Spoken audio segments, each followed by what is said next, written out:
श्री महावीराय नमः। जय आत्म, जय आनंद, जय देवेंद्र, जय शिव, जय शशिकांता, जय सरिता, जय अजय, जय मंजुला। उपाध्याय भगवै श्री जितेंद्र गुरुवे नमः। गुरु कृपा से गुरु चरणों में रहकर ये तुच्छ बुद्धि जो भी स्वीकार कर पाई, कुछ आपके समक्ष रखने का प्रयास करूं। श्रवण भगवान महावीर स्वामी की पावन पवित्र आनंददायिनी कल्याणकारिणी वाणी, जिसमें आप श्रवण कर रहे हैं नव तत्व, नव तत्वों में भी पुण्य तत्व और पुण्य तत्व में भी अन्न पुण्य की चर्चा। आपने सुना जीवन के लिए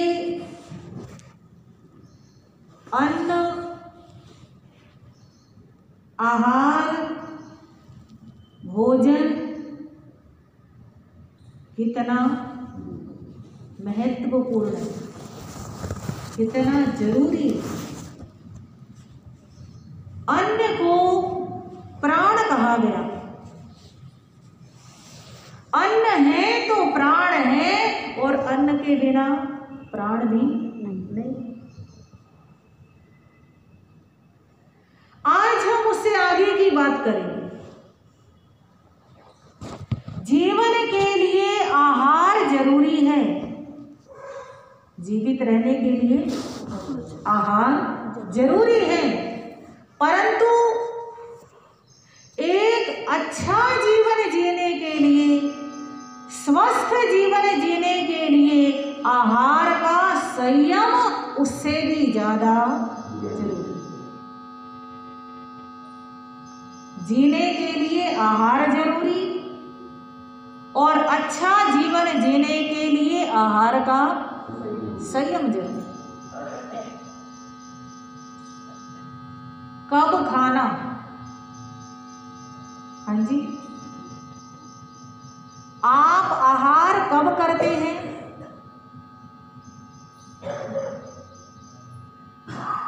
आपसे पूछ रही हूं मैं। आप आहार करते हैं ना सभी? कोई है ऐसा जो आहार नहीं करता? सभी करते हैं। कब करते हैं? जब भूख लगती है। क्या सच में तभी करते हैं जब भूख लगती है? बिना भूख के तो नहीं खाते। हाँ, बिना भूख के भी खाते हैं। यही अविवेक है। क्या आप समय देखकर खाते हैं? वो भी जरूरी नहीं।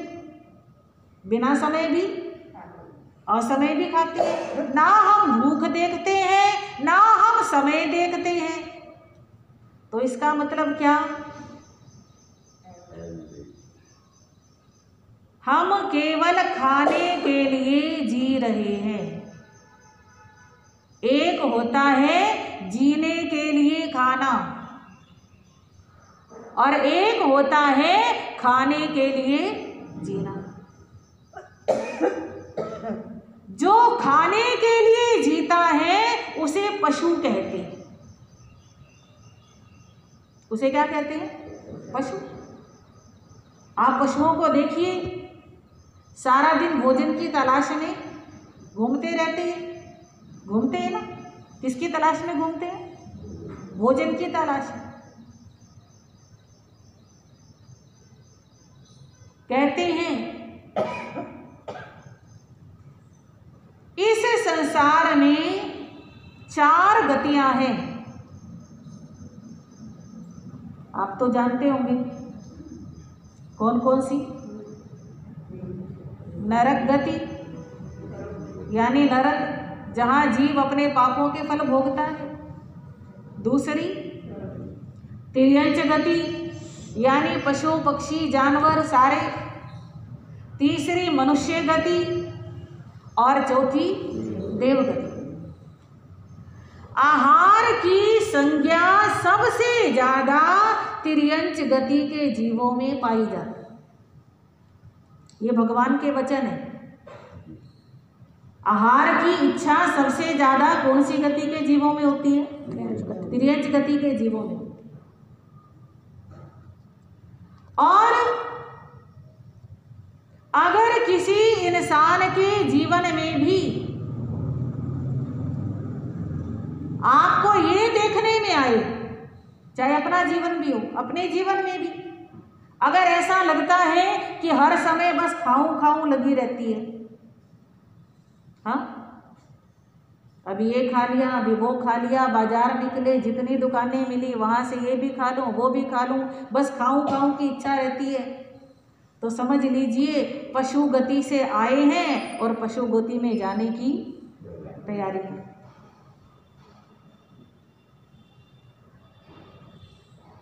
जितना आहार जरूरी, उससे भी ज्यादा आहार का संयम जरूरी। कब खाना? जब भूख तेज लगे। कितना खाना?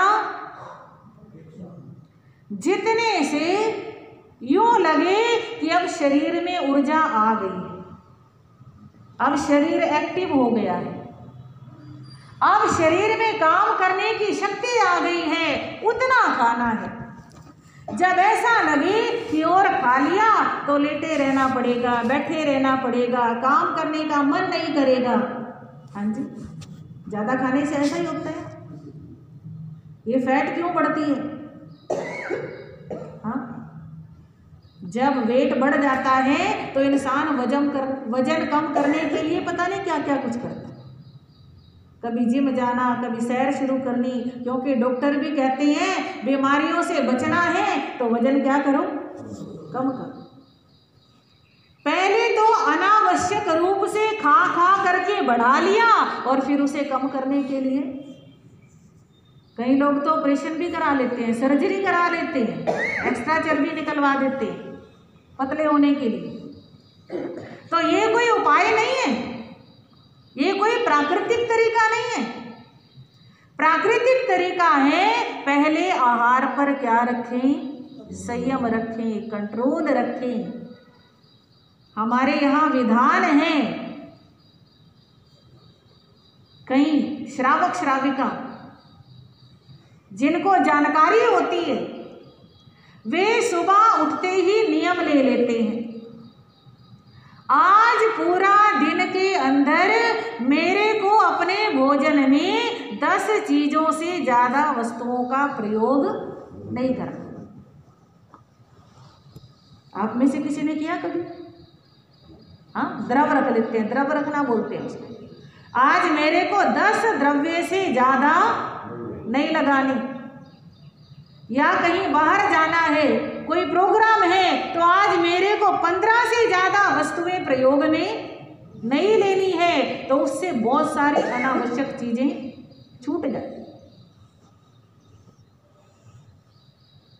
कब खाना? जब भूख तेज लगे। कितना खाना? जितने से शरीर में ऊर्जा महसूस हो। क्या खाना? हाँ जी, क्या खाना? शुद्ध, सात्विक, घर का बना हुआ मोटा अनाज।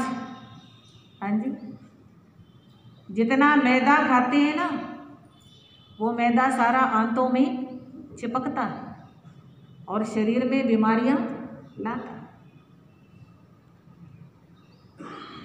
बिल्कुल प्राकृतिक भोजन करना, ताजा भोजन करना। ताजे भोजन का मतलब कि रोटी सब्जी जो घर पे बनी है, अभी बनी है, उसको क्या करना? उसको ग्रहण करना। और जो 2 दिन 4 दिन 10 दिन पहले की बनी चीजें हैं, हाँ जी, वो सब क्या होती हैं? बासी होती हैं। बिस्कुट, नमकीन कब कब के बने होते हैं? ये जो आप ब्रेड खाते हो, आपको पता है कब बनी है? आजकल पिज़्ज़ा चल रहा है और पता नहीं क्या क्या चीज़ें चल रही हैं, वो कब कब के बने होते हैं। और कब कब के बने हुए चीज़ों को खराब होने से बचाने के लिए उनमें क्या क्या केमिकल डाले होते हैं, और वे सब जब शरीर में जाते हैं तो शरीर में बीमारियां लाते हैं। शरीर बीमार होता है तो ना कुछ काम का रहता है और ना कोई धर्म ध्यान में मन धर्म ध्यान में। आहार का शरीर पर प्रत्यक्ष प्रभाव होता है। आहार का शरीर पर प्रत्यक्ष प्रभाव होता है। आप अपने आहार में थोड़ा सा परिवर्तन करके देखें, आपको स्वयं को महसूस होगा कि क्या रिजल्ट आ रहा है। पहले आहार का शरीर पर प्रभाव होता है, फिर उसका मन पर प्रभाव होता है कि नहीं? जैसा खाए वैसा होए मन। महाभारत में भीष्म पितामह का प्रसंग सुना होगा आपने, सुना है? किसने सुना है? आपने सुना है, आपने सुना है, बाकी सबने नहीं सुना। महाभारत का युद्ध समाप्ति की ओर,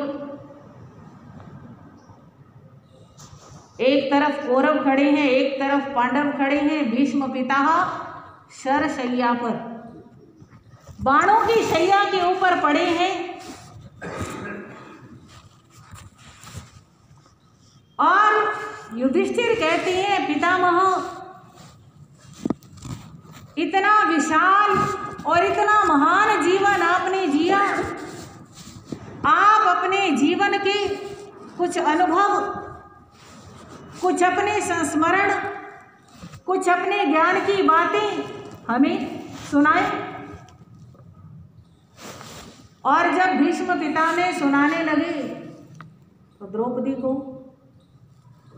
हंसी आ गई।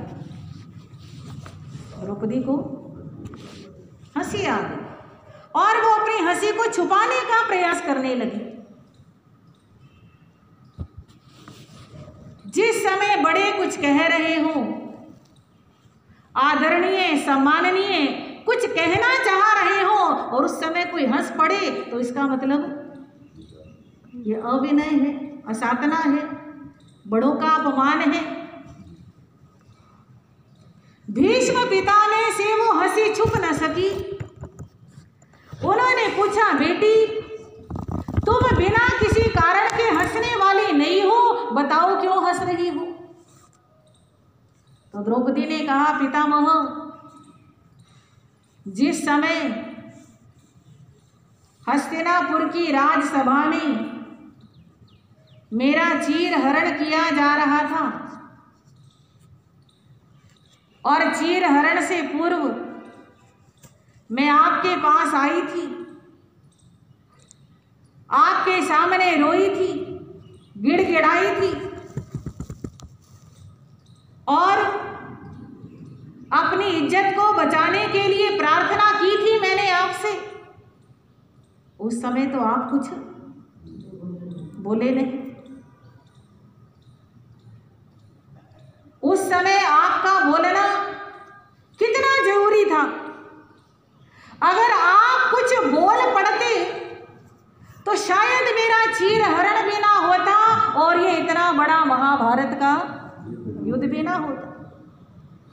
पर उस समय आप कुछ बोले नहीं, और आज जब इतना विनाश हो चुका है और जो बचा है वो भी विनाश के कगार पर है, ऐसे समय में आप उपदेश देने चले हो। आज आप जो ज्ञान सुना रहे हो, जो धर्म सुना रहे हो, ये सारा ज्ञान, ये सारा धर्म उस समय कहाँ चला गया था? भीष्म पितामह कहते हैं, बेटी उस समय मेरे शरीर के अंदर जो खून दौड़ रहा था वो पापी दुर्योधन के अन्नकोश का अन्न था। यानी उस समय में दुर्योधन का अनाज खा रहा था और उस अनाज का प्रभाव ऐसा हुआ कि मैं कुछ बोल नहीं पाया। आज अर्जुन के बाणों ने मेरे शरीर से वो सारा दूषित रक्त निकाल दिया है और आज अर्जुन ने शुद्ध गंगा जल पिला करके मेरी रगों में अमृत का संचार कर दिया है। इसलिए आज मैं ज्ञान सुनाने के योग्य बना। तो बात बड़ी महत्वपूर्ण है, सोचने योग्य है। आहार का प्रभाव घर में माता भोजन बनाएंगी, बहन भोजन बनाएगी, बेटी बनाएगी, पत्नी बनाएगी, तो क्या भावना रहेगी? ऐसा भोजन बनाऊं, इस भोजन को खाने से हमारे परिवार के सभी सदस्य स्वस्थ रहे, खुश रहे, परिवार में सुख शांति रहे, प्रेम रहे, तरक्की आए, बरकत आए, शुभ कामनाओं के साथ बनाएगी। अच्छी तरह हाथ धो के, बर्तन धो के, शुद्धि के साथ, सफाई के साथ, कहीं कोई इसमें गंदगी ना हो जाए, कुछ गलत ना डल जाए, कहीं बाल ना आ जाए और काम बने रहे। तो उसकी क्या सोच होगी? आप रोटी खाने बैठे हो, रोज 2 रोटी खाते हो, आज तीसरी मांग ली तो लो, आज 3 रोटी बनानी पड़ी, आज काम ज्यादा करना पड़ा, क्या भावना रहेगी?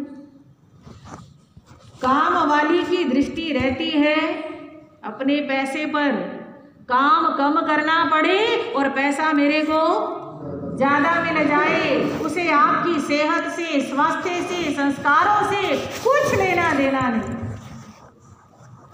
और जो बाजार में जाके खाते हो, हाँ जी, ये समझ लो घर का बना भोजन तो भगवान है, घर का बना भोजन भगवान है और बाजार का बना भोजन भोजन नहीं है, वो एक प्रोडक्ट है, वो एक उत्पाद है, वो एक कमाई का साधन है, वो आपकी सेहत को ध्यान में रखते हुए नहीं बनाया। तो अन्न पुण्य वही कमा सकता है जो अपने जीवन में आहार का विवेक रख सकता है, उसे आहार की वैल्यू पता होती है, उसे आहार के बारे में समुचित समझ होती है।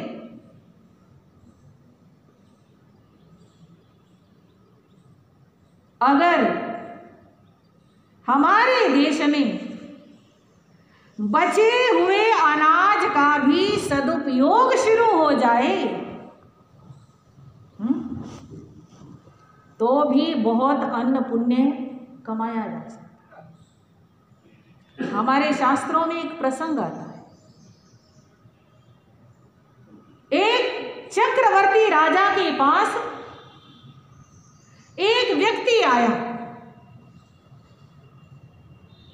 और कहने लगा, मुझे आपकी रसोई में काम करने के लिए रख लो, मेरे को रोजगार चाहिए और कहाँ रख लो? मुझे रसोई में रख लो, मैं सेवा करूंगा। चक्रवर्ती की रसोई बहुत बड़ी होती है, केवल चक्रवर्ती का परिवार ही इतना बड़ा होता है, हजारों तो उसकी रानियां होती हैं, तो बहुत काम होता है। तो इतने सारे आपके रसोइये हैं, चक्रवर्ती के अकेले के 360 रसोइये होते हैं, एक मेरे को भी रख लो। कहते ठीक है, रख लेंगे। क्या लोगे? काम करने के बदले क्या लोगे?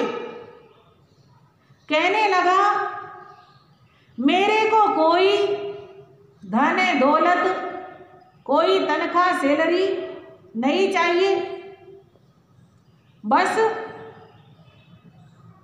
इतना मेरे को आप दे दीजिए कि सबके खाने के बाद जो भोजन बच जाए, सबके खाने के बाद जो भोजन बच जाए उसके ऊपर मेरा अधिकार। क्या मांगा? बचा हुआ भोजन। अब जब इतनी मात्रा में भोजन बनता है तो इतनी मात्रा में बचता भी। 2-4 सदस्यों का बनाना हो तो गिन करके बन जाता है, हिसाब लग जाता है, इतने किलो आटा कर लो, इतने किलो चावल कर लो। हाँ, पर जब हजारों की संख्या में भोजन बनना हो तो कोई आइडिया नहीं रहता है, खूब बचता है। और वो व्यक्ति क्या करता है, उस बचे हुए भोजन को, सुच्चा जो बचा हुआ है, झूठा नहीं, झूठ छोड़ना भी बहुत बड़ा पाप है। अन्न भगवान है और उसे हम झूठ में छोड़ दें, हाँ, तो ये अन्न का अनादर है, अपमान है। अपना पूरा भाव रहे कि हम कभी भी अपनी थाली में झूठा भोजन नहीं छोड़े। भगवान फरमाते हैं, भोजन करने के बाद थाली में, प्लेट में जो थोड़ा थोड़ा लगा रह जाता है, उसमें थोड़ा सा पानी डाल के उसको धो करके अगर पी लिया जाए तो एक उपवास का फल मिलता है। हाँ जी, क्या फल मिलता है? अब उपवास नहीं होता तो ऐसे खाते पीते तो उपवास का फल ले ही सकते हैं। कैसे ले सकते हैं? क्यों? क्योंकि वो नाली में जाएगा, जूठ में जाएगा, नाली के कीड़े होते हैं, उनकी आंखों में लगेगा, वो मरेंगे, तो उन सब से क्या होगा? बचाओ। जीव हिंसा जो होती है उससे बचेंगे। राजस्थान, मारवाड़ के अंदर हमने देखा है, प्रत्येक घर के आगे एक छोटी सी कुंडी बनी होती है, जमीन के अंदर ऐसे कुंडी सी बना के रखते हैं। और जब बहनें बर्तन मांजती हैं तो क्योंकि कुकर में लगा रह जाता है, परात में लगा रह जाता है, और बर्तनों में जो बनाने के बर्तन है ना, उनमें जो लगा रह जाता है, वो सारा का सारा पहले थोड़े थोड़े पानी से एक बर्तन में निकाल लेती है। चावल के दाने, दाल के कण, जो भी कुछ है सब उसमें एक में निकाल लेती हैं और वो निकाल के बाहर कुंडी में डाल देती हैं। कोई गाय आती है, कोई कुत्ता आता है, कोई बिल्ली आती है, कोई गिलहरी आती है, कोई चिड़िया आती है। हाँ जी, अपना कुछ लगा नहीं और अन्न पुण्य फ्री में कमा लिया। नाली में डालने की बजाय क्या करना? कुंडी में डालना। तो करना चाहे तो बहुत कुछ कर सकते हैं, ये एक विवेक होता है। विदेशों के अंदर मैंने सुना है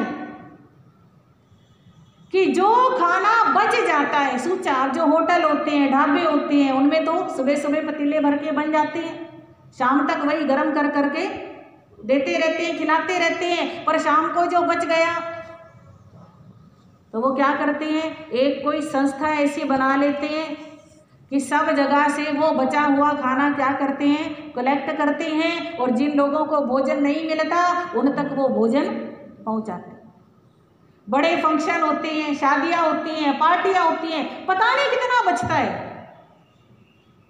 वो सारा का सारा भोजन क्या करते हैं, पहुंचाते हैं। तो ये बचे हुए भोजन का सदुपयोग है। तो उस चक्रवर्ती के रसोइये ने बचे हुए भोजन का क्या उपयोग किया? साधु साध्वियों को भावना भाता। आज के समय में साधु साध्वी को राजा के यहाँ का बना हुआ भोजन नहीं लेना है। पहले और अंतिम तीर्थंकर के साधु साध्वी राजा की रसोई का भोजन नहीं लेते, पर बीच वाले जो 22 तीर्थंकर होते हैं उनके शासन के साधु साध्वियों के लिए ऐसा कोई प्रतिबंध नहीं होता। तो पहले साधु साध्वियों को भावना भाके लेके आता, उन्हें आहार गहराता, फिर उसके बाद साधर्मी श्रावक श्राविकाओं को लेके आता, भोजन की कृपा करो, मेरा कल्याण करो, मेरे को तारो, मेरा उद्धार करो, मेरे से भोजन ग्रहण करो। और फिर उसके बाद दीन दुखियों को, जरूरतमंदों को, विकलांगों को, पशु पक्षियों को, निर्धनों को, उस धन को क्या करता, बांट। यानी रात हो जाती उसको उस अन्न का सदुपयोग करते करते, और ऐसे करते करते उसने इतने पुण्य कमाए, इतने पुण्य कमाए कि देवलोक में इंद्र की पदवी को प्राप्त। समझ आया? केवल बचे हुए भोजन का सदुपयोग करने से कोई व्यक्ति क्या बन सकता है, इंद्र बन सकता है। हम भी यथाशक्ति प्रयास करें, अन्न का सदुपयोग करें, अन्न पुण्य कमाएं। बड़ी लंबी चौड़ी चर्चा है अन्न पुण्य की, पर उस चर्चा से पहले हमें अन्न की कीमत को जानना बहुत जरूरी है, क्योंकि जैसा खाए अन्न वैसा होए मन।